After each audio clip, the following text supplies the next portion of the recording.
ጤና ይስጥልኝ ተመልካቾቻችን። ስፔን በስደተኞች ጎርፍ መመታቷ ተነገረ። በአንድ ቀን ብቻም ከ60,000 በላይ ስደተኞች ስፔን ሰብረው መግባታቸው ታውቋል። ሞት ሳይበግራቸው ባህር በዋና አቋርጠው ስፔንን ያጥለቀለቁ ስደተኞችን ለመከላከል የሀገሪቱ ጦር እንዲሰማራ ሲደረግ የአውሮፓ ሀገሮች ስጋታቸውን እየገለጹ ነው። በዝርዝር እናቀርባለን። የፍልስጤሙ አንጃ ቡድን ሐማስ ትጥቅ ለመፍታት መስማማቱን የተለያዩ ሀገሮች እያደነቁ ሲሆን የእስራኤል መሪዎች ውድቅ ማድረጋቸው ይነገራል። ስምምነቱ ይፋ መሆኑን ተከትሎ እስራኤል በጋዛም የአየር ጥቃት መፈጸሟ ታውቋል። ኢራን በባህረ ሰላጤው ሀገሮች የምትፈጽመው ጥቃት ዛሬም ተጠናክሮ ቀጥሏል። በላይ በቀለ ነኝ። አብራችሁን እንድትቆዩ ጋብዛለሁ።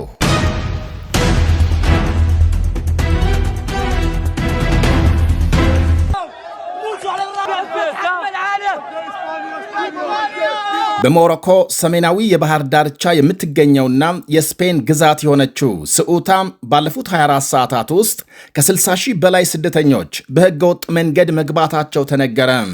በዚሁ አደገኛ የባህር ላይ ጉዞ ቢያንስ የ34 ሰዎች ሕይወት ማለፉ ተረጋግጧል። ውሳኔ መነሻ በማድረግ የተሳሳተ መረጃ እንደ ሰደድ እሳት በመንዛታቸው ለዚህ አደገኛ ሁኔታ መንስኤ መሆኑን ገልጸዋል።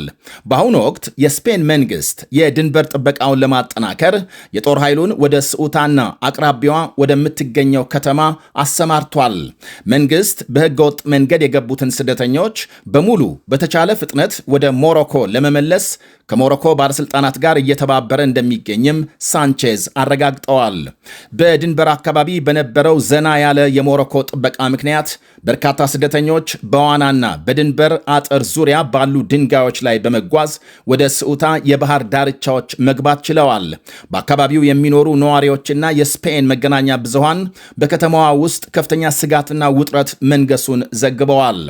አንድ ስደተኛ ለሮይተርስ በሰጠው አስተያየት ሁኔታው በጭራሽ ጥሩ አይደለም፣ ሰዎች እየሞቱ ነው፣ እባካችሁ እስካሁን ያልተነሳችሁ ሰዎች ወደዚህ እንዳትመጡ ሲል መልእክት አስተላልፏል።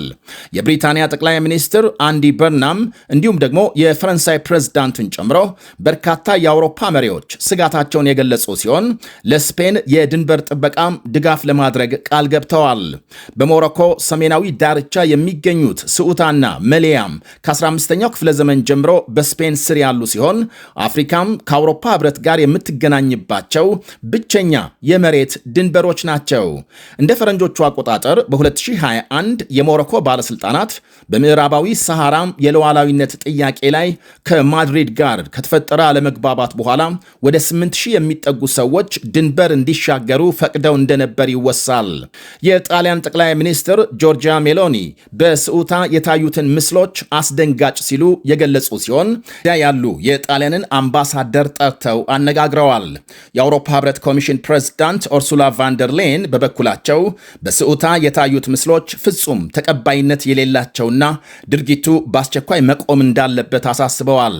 የፊንላንድ የሀገር ውስጥ ጉዳይ ሚኒስትር ማሪ ራንታኒ የጆርጂያ ሜሎኒን ሐሳብ በመደገፍ ስፔን ድንበሯን ማስጠበቅ አልቻለችም ሲሉ ወቅሰዋል። የጀርመን ቻንስለር ፍሬድሪክ ሜርዝ ሞሮኮ ህገወጥ ስደተኞችን በአስቸኳይ መረከብ አለባት ሲሉ አሳስበዋል።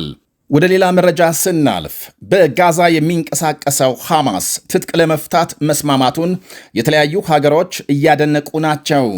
የሐማስ ከፍተኛ አመራርና በድርድሩ ተሳታፊ የሆኑ ጋዚ ሐማድ ቡድኑ መሳሪያ በሰላም ቦርድ ማዕቀፍ ለሚቋቋመው የፍልስጤም ብሔራዊ ኮሚቴ ለማስረከብ ዝግጁ መሆኑን ገልጸዋል። ቀደም ብለው ሁለቱም ወገኖች በስምምነቱ ሰነድ ላይ ሙሉ በሙሉ ከተስማሙ በኋላም እስራኤል የስምምነቱን የመጀመሪያ ምዕራፍ ወዲያውኑ መተግበር መጀመር ይኖርባታል።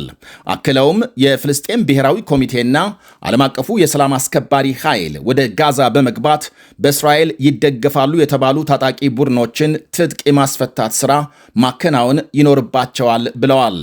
ሐማድ ከሮይተርስ ጋር ባካሄዱት ቃለ ምልልስ ቀደም ሲል ለአልጀዚራ የተናገሩትን ሐሳብ በመድገም የቡድኑ መሳሪያ መፍታት ሙሉ በሙሉ እስራኤል ወታደሮቿን ከጋዛ ጠቅልላ ከማስወጣቷ ጋር የተያያዘ መሆኑን አጽንኦት ሰጥተው ገልጸዋል። የአውሮፓ ህብረት የሐማስን መሳሪያ የመፍታት ስምምነት አድንቋል። የህብረቱ የውጭ ጉዳይ ፖሊሲ ኃላፊ ካጃ ካላስ የፍልስጤሙ ታጣቂ ቡድን ሐማስ መሳሪያ ለመፍታት መስማማቱን በበጎ ጎን መቀበላቸውን ገልጸዋል። ሆኖም የስምምነቱ ዘላቂ ስኬት በተሳታፊ ወገኖች ሙሉ ቁርጠኝነት ላይ የተመሰረተ መሆኑን አስገንዝበዋል። ካጃ ካላስ በኤክስ ገጻቸው ባሰፈሩት መልእክት ይሄ ስምምነት ወደ ግቡ እንዲደርስ በርካታ ቅድመ ሁኔታዎች መሟላት ይኖርባቸዋል። የሂደቱ ስኬት በሁሉም ወገኖች ሙሉ ተሳትፎና ቁርጠኝነት ላይ የተንተራሰ ነው ብለዋል። አክለውም ሐማስ የተስማማበትን የመሳሪያ መፍታት ውል በአግባቡ መፈጸሙን ማረጋገጥ ትልቅ ፈተና እንደሚሆን ጠቁመው እስራኤልም በሂደት ሙሉ በሙሉ ከጋዛ መውጣት እንደሚኖርባት ገልጸዋል። ጀርመን በበኩሏ በጋዛ በተደረሰው ስምምነት ደስታዋን በመግለጽ የድንበር ኬላዎች ያለምንም መዘግየት እንዲከፈቱ ጥሪ አቅርባለች። የጀርመን ውጭ ጉዳይ ሚኒስትር ዮሐን ዋድፉል ሐማስ ትጥቅ ለመፍታት የሚያስችለውን ስምምነት መቀበሉን በበጎ እንደሚመለከቱ በመግለጽ ቡድኑ ከእንግዲህ ለእስራኤል ስጋት መሆን የለበትም ብለዋል። ሚኒስትሩ በማኅበራዊ ትስስር ገጻቸው ባሰፈሩት መልእክት በመሆኑም ወደ ጋዛ የሚያስገቡ ተጨማሪ የድንበር ኬላዎች ያለምንም መዘግየት ሊከፈቱ ይገባል። እኛም ይህንን ስምምነት ወደ ተግባር ለመቀየር የበኩላችንን እንወጣለን ሲሉ አክለዋል። የእስራኤል ባለሥልጣናት ግን የሐማስን መሳሪያ የማስፈታት ስምምነት ተቀባይነት የለውም ሲሉ ውድቅ አድርገዋል። የእስራኤል የብሔራዊ ደህንነት ሚኒስትር ኢታሚር ቢን ጋቪር ሐማስ መሳሪያ ለመፍታትና የእስራኤል ጦር ከጋዛ ደረጃ በደረጃ እንዲወጣ የሚያስችለውን ስምምነት ተቀባይነት የለውም ሲሉ ገልጸዋል። ሚኒስትሩ በቴሌግራም ገጻቸው ባሰራጩት መልእክት ከጥቅምት 7 ጭፍጨፋ በኋላ የእያንዳንዱ የሐማስ አባል ደም በእጁ ላይ ይገኛል። በመሆኑም የዚህን አሸባሪ ቡድን ገዳዮች የማደንና የመግደል እርምጃን ለማቆም መስማማት ሐማስ ለቀጣዩ ጭፍጨፋ እንዲዘጋጅ መፍቀድ ነው ብለዋል። አክለውም በጋዛ የሚካሄደው ጠላትን የማደን ዘመቻ ሲቀጥል ወይም ደግሞ ሊቀጥል የፍልስጤማውያንም ከጋዛ ሰርጥ የመውጣት ሂደት ሊበረታታ ይገባል፣ እስራኤል በእርግጥም ማሸነፍ አለባት ሲሉ ጽፈዋል። ይህንኑ ሐማስ ትጥቅ ለመፍታት መስማማቱን የአሜሪካው መሪ ይፋ ማድረጋቸውን ተከትሎ በጋዛ በተፈጸመ የእስራኤል የአየር ጥቃት በርካታ ሰዎች መቁሰላቸው ተነግሯል። ስለ ጥቃቱ ከእስራኤል በኩል እስካሁን የተሰጠ አስተያየት የለም። ወደ ሌላ ዜና ስናልፍ የኩዌት መንግስት ኢራን በሀገሪቱ ወሳኝ ወታደራዊ ተቋማት ላይ የድሮን ጥቃት መፈጸሟን አስታወቀም። ኩዌት ዛሬ የተፈጸመውን የድሮን ጥቃት አደገኛ የውጥረት ማባባስና የሀገሪቱን ሉዓላዊነት በግልጽ መጣስ ነው ስትል አውግዛለች።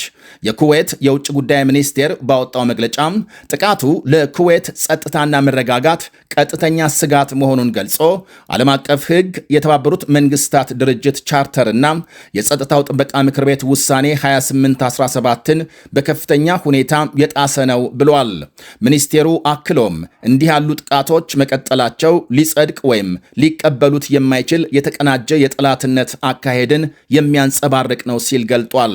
ኩዌት ሉዓላዊነቷን እንዲሁም የዜጎቿን ደህንነት ለመጠበቅ አስፈላጊውን እርምጃ ሁሉ የመውሰድ መብቷ የተጠበቀ ነው ሲል አስገንዝበዋል።